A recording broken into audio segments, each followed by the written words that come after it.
نوجوانی کے عالم میں انسان اللہ تبارک و تعالیٰ کی وہ عبادت کر سکتا ہے جو بڑھاپے میں نہیں کر سکتا۔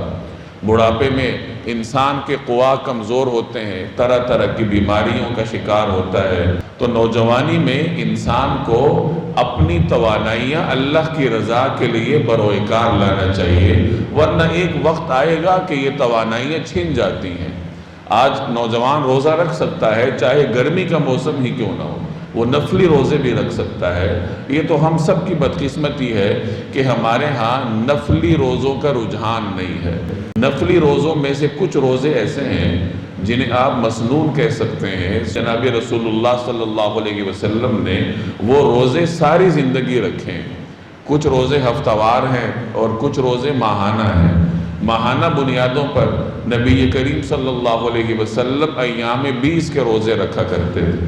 چاند کی 13ویں، 14ویں اور 15ویں یہ جو ایام ہوتے ہیں ان کو ایام 20 کہا جاتا ہے۔ ان کے روزے نبی کریم صلی اللہ علیہ وسلم ہمیشہ رکھا کرتے تھے۔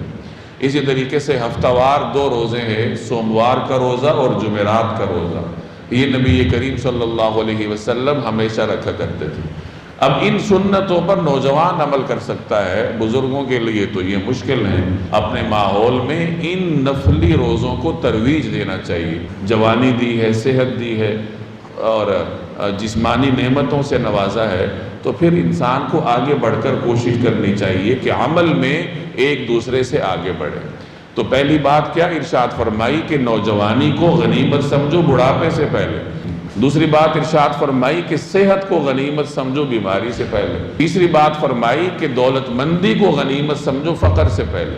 آج اگر اللہ نے آپ کو نعمتیں دے رکھی ہیں تو اس دورانیے کو غنیمت سمجھو۔ کل اگر یہ نعمت چھن جائے گی، دولت کی نعمت چھن جائے گی، دنیاوی وسائل نہیں رہیں گے، تو انسان بہت سارے دینی کاموں سے محروم ہو جاتا ہے۔ چوتھی چیز ارشاد فرمائی کہ فراغت کو نعمت سمجھو مصروفیت سے پہلے، اور آخری چیز کہ زندگی کو غنیمت سمجھو موت سے پہلے۔ 5 کی 5 چیزیں ہمارے نوجوان دوستوں کے اندر موجود ہیں کہ نوجوانی ہے، بڑھاپا نہیں ہے، فرصت ہے، مصروفیت نہیں ہے۔ مصروف تو ہر آدمی ہوتا ہے، لیکن اس درجے کا مصروف نوجوان نہیں ہوتا جس درجے کا مصروف ایک والد ہوتا ہے، ایک دادا ہوتا ہے۔